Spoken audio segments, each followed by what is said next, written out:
com vocês? Muito bem. Então, como a gente combinou, ah,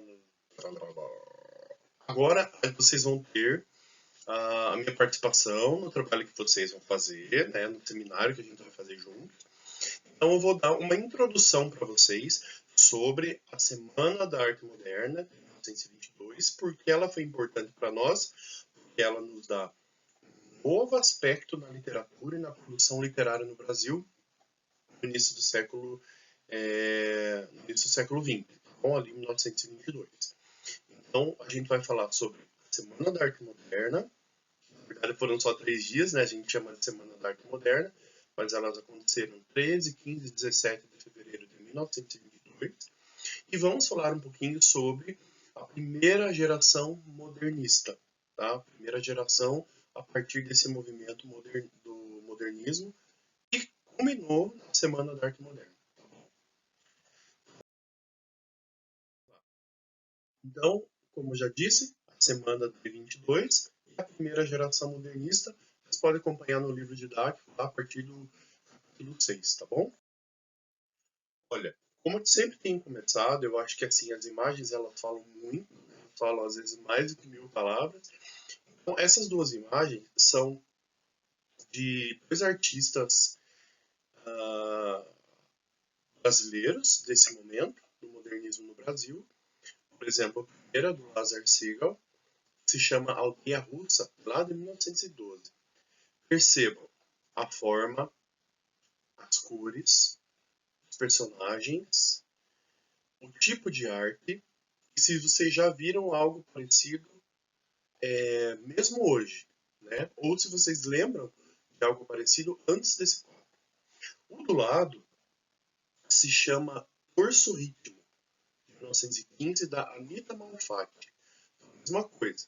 Olhe o quadro como um todo, olhe as cores, as formas, o fundo, tenta olhar as expressões, os planos, tá? Tudo isso é muito importante para a gente já ter uma ideia, uma imagem daquilo que foi o modernismo no Brasil.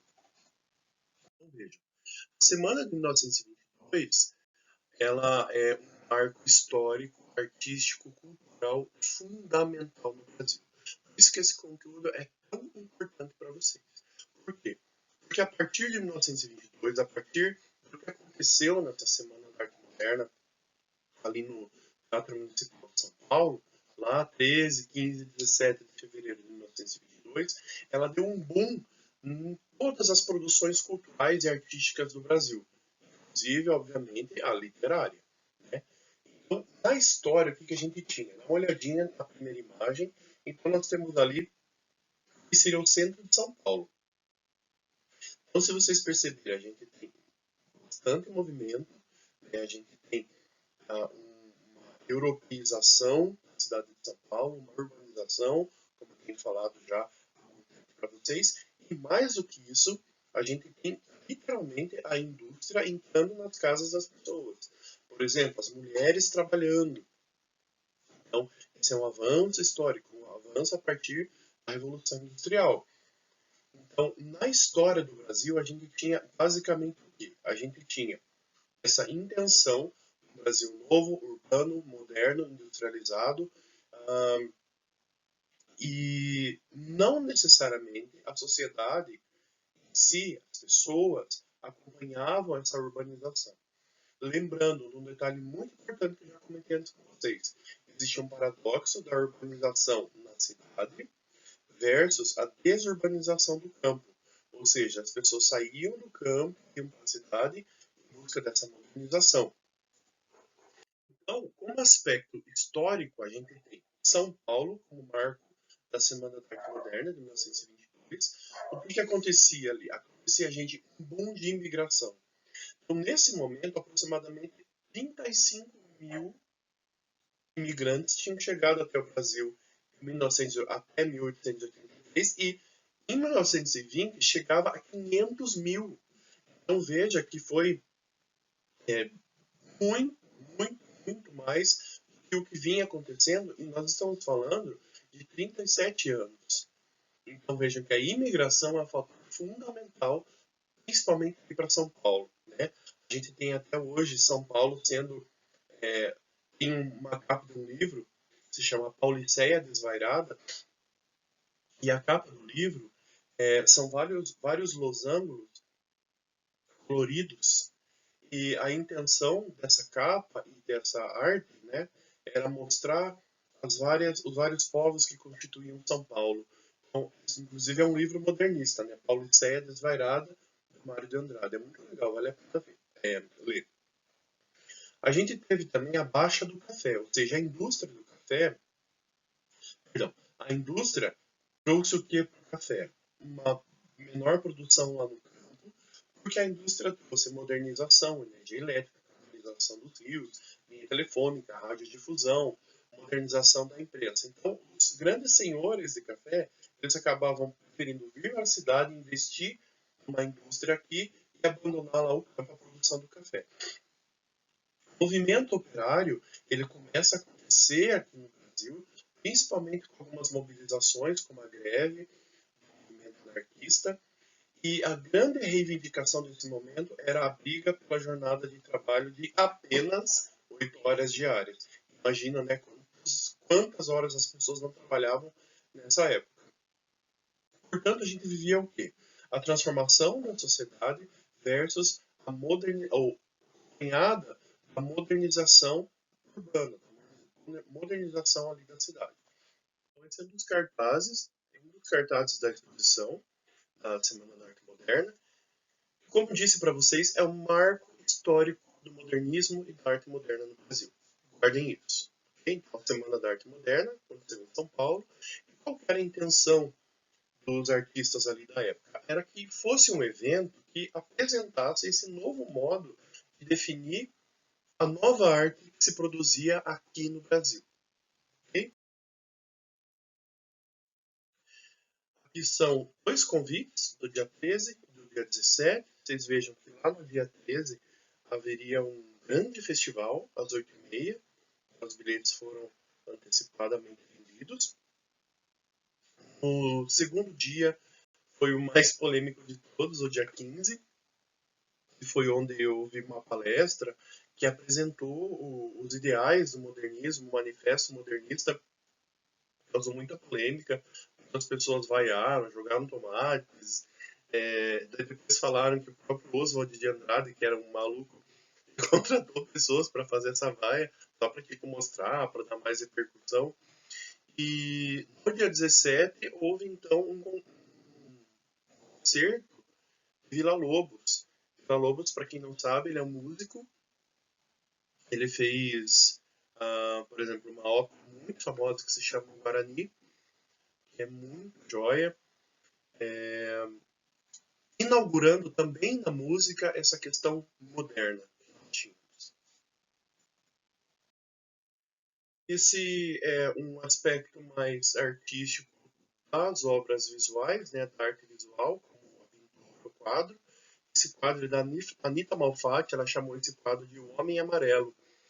E não foi muito bem recebido pela crítica. Por exemplo, Monteiro Lobato, ele escreveu um artigo chamado Paranoia ou Mistificação, no qual ele critica então a obra da Anita Malfatti, dizendo assim que a arte moderna era um modismo, né, que era algo assim que ia passar, que era um capricho dos artistas, desses artistas novos que queriam inovar e não sabiam o que era arte.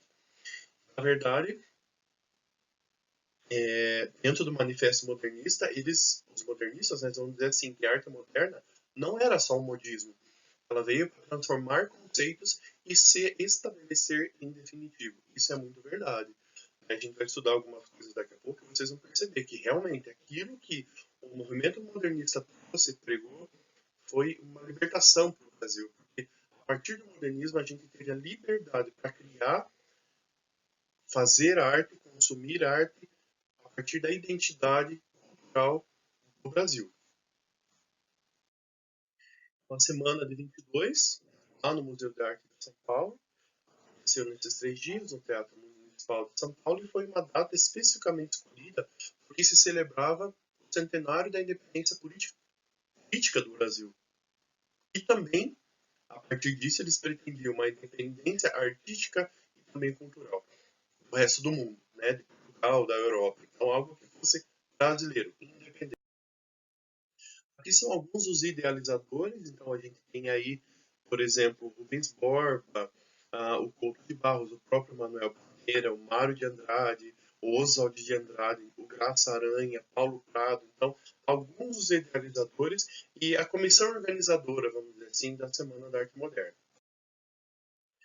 Ah, no segundo dia, foi lido um poema chamado Os Sapos, do Manuel Bandeira.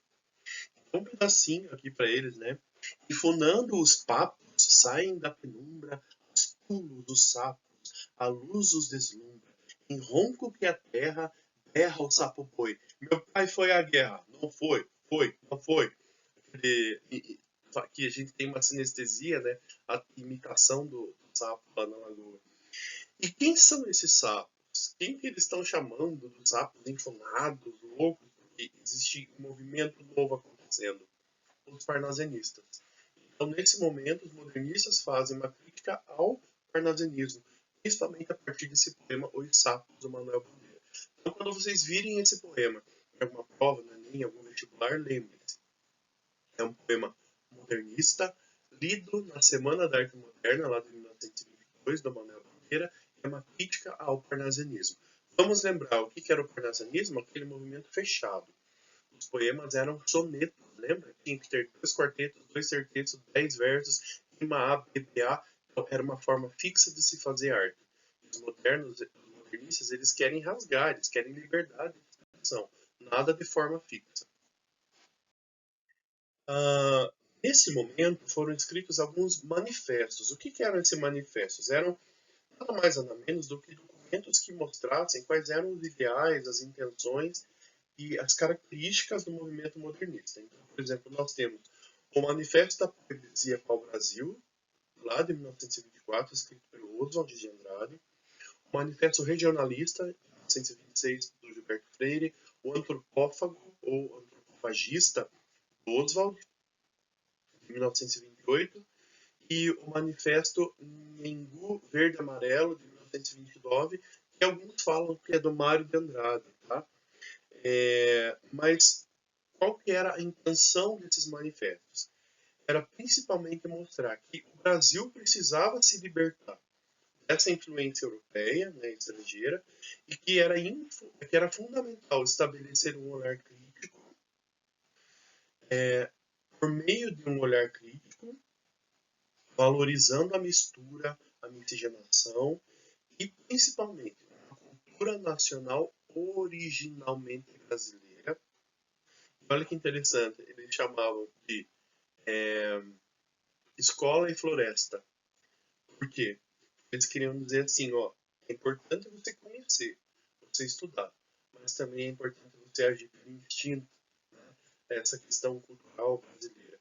Então lembrem-se dessas palavras, tá? Escola e floresta.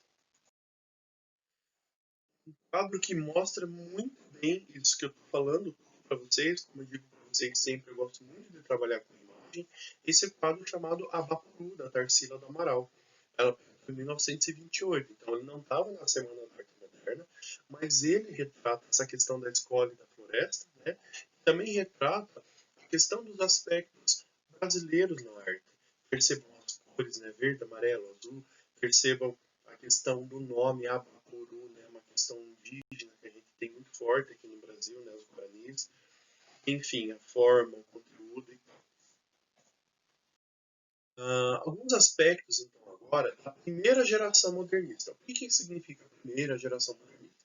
São aqueles escritores que, primeiro, escreveram dentro desse aspecto modernista. Depois nós tivemos a segunda geração, alguns falam até na terceira, e depois essa influência veio até hoje na música e em outros aspectos. Mas na primeira geração modernista, o que se buscava era independência cultural. Isso refletia, então, numa identidade nacional. Qual era o grande lema deles? O Brasil é um país novo, portanto é necessário que se faça uma revolução cultural que represente essa transformação do país novo, do Brasil novo.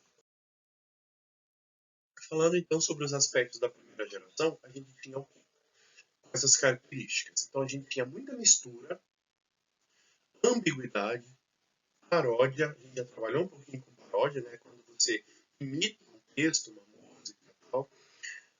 Humor, ironia, esse olhar irônico para algumas situações. Por exemplo, um poema que eu amo, que é o Erro de Português, do Oswald de Andrade, né? Ele diz assim: Erro de Português. Então, quando você olha esse título, você já acha, tá erro de português ali, tá escrito errado, não sei o quê. Então, o poema é assim: quando o português chegou ao Brasil, debaixo de uma bruta chuva, vestiu o índio. Fosse o contrário, se fosse um dia de sol, o índio teria despido o português. Então, olha só que interessante esse poema. Né? Esse é um poema leve, um poema ambíguo. Né? Por que é vestir e desvestir? Essa questão da mistura, né? Português, índio, essa questão do humor, essa questão da ironia, esse olhar. Então, esse poema representa muito bem para mim, é isso que eu estou dizendo para vocês. Né? E o que ficava muito claro era dizer assim, que o Brasil é um país de mistura, de miscigenação, tanto racial quanto cultural. Então, como que a gente vai ter uma cultura propriamente europeia, portuguesa, sendo que o Brasil é um país miscigenado, né, inclusive culturalmente?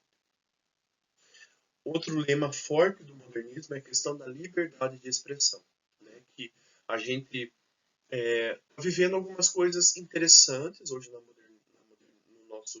nossa sociedade, né? Algumas questões que têm cerceado essa liberdade de expressão. Por exemplo, esses dias tive um amigo meu que postou que o Facebook bloqueou ele por umas postagens que ele estava fazendo, com memes que ele estava fazendo sobre questões políticas, sobre questões sociais.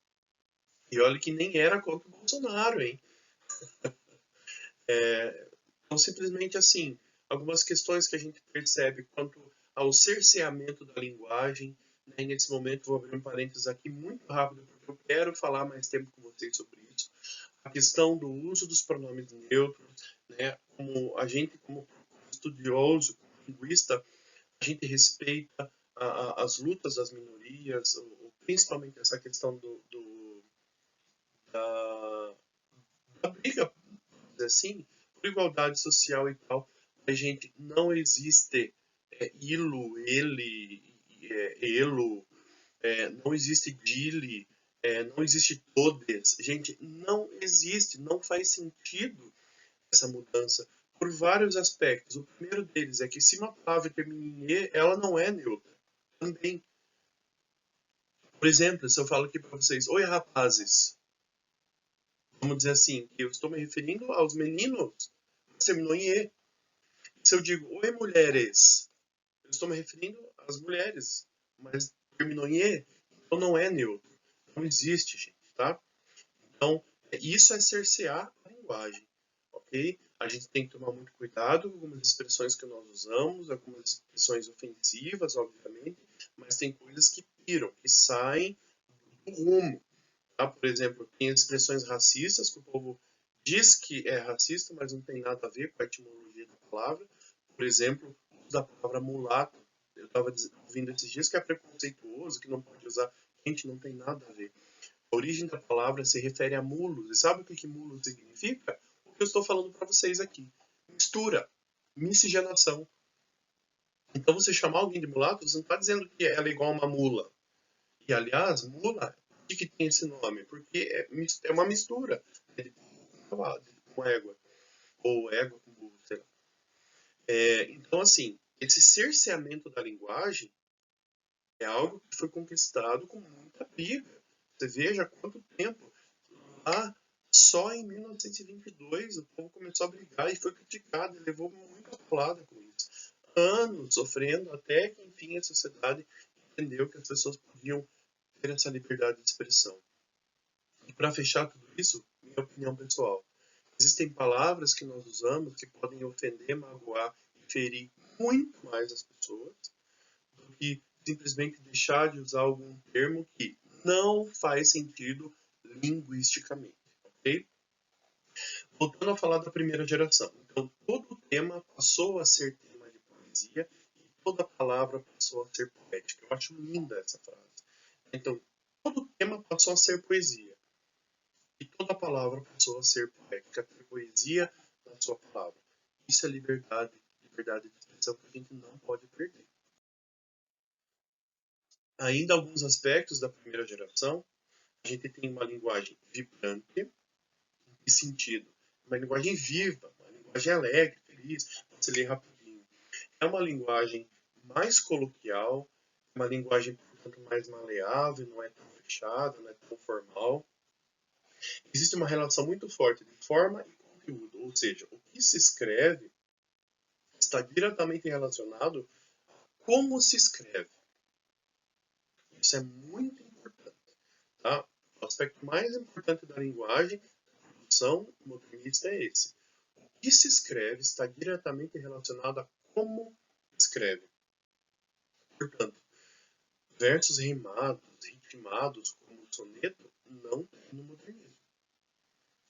Portanto, a liberdade que os modernistas tanto pregavam e queriam era quebrar padrões. Ok? Então, essa foi uma conquista do movimento modernista nas artes como em geral, mas principalmente na literatura. Ou seja, a grande conquista do modernismo para a escrita, para a literatura, é a capacidade, o poder e a possibilidade que nós temos hoje de sermos livres para escrever como quisermos, sobre o que quisermos, da forma que quisermos, inclusive usando linguagem coloquial. Aqui nós temos alguns autores, como por exemplo lá em São Paulo e Rio, a gente tem o Mário de Andrade, o de Andrade, Manuel Bandeira, Alcântara Machado. Em Minas Gerais a gente tem o Drummond, né, o Carlos Drummond de Andrade. Em Porto Alegre a gente tem Augusto Meire, Paulo Bopp. No Nordeste tem Gilberto Freire. Mesmo em São Paulo a gente tem Cassiano Ricardo e tantos outros. Então, a gente vai ter um meet, né, na nossa próxima segunda-feira. Nós vamos conversar sobre um seminário que nós vamos fazer. Vocês vão ser divididos em grupos e vocês vão apresentar esses autores, as suas obras, a sua biografia, para a gente conhecer um pouquinho mais sobre cada um desses autores, pelo menos dos principais. Não sei se vocês perceberam, mas os 3 últimos slides eu usei obras da Tarsila do Amaral, lá no fundo. Se você perdeu, não prestou atenção, volta um pouquinho que você vai ver. Então essa é a Tarsila do Amaral, esse é um autorretrato dela. E esse ao lado é um outro quadro também muito famoso dela, chamado Os Operários. E aí você pode ver a miscigenação, as cores e as misturas e tal.